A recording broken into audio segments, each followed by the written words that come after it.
सखे 1212 टीका केले ज्ञानेश्वरे, सच्चिदानंद बाबा आधारे लेखकू झाले.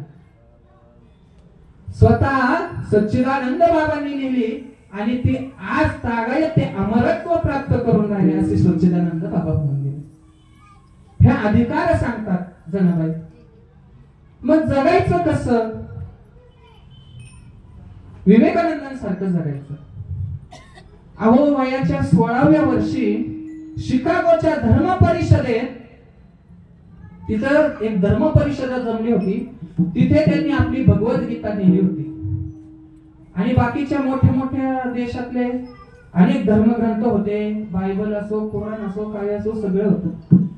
आपल्या लोकांना ती बाहेरची अजूनही तुच्छ समजले जातात. काही जण म्हणतात ही भारतातली लोक आहेत नाही, वेळीच म्हणतात हे देव कर्मकांडाच्या मागे लागतात.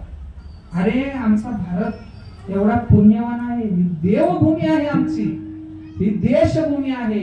या देशासारखं आमच्या देशाला माता म्हटले जातं. ऑस्ट्रेलियाला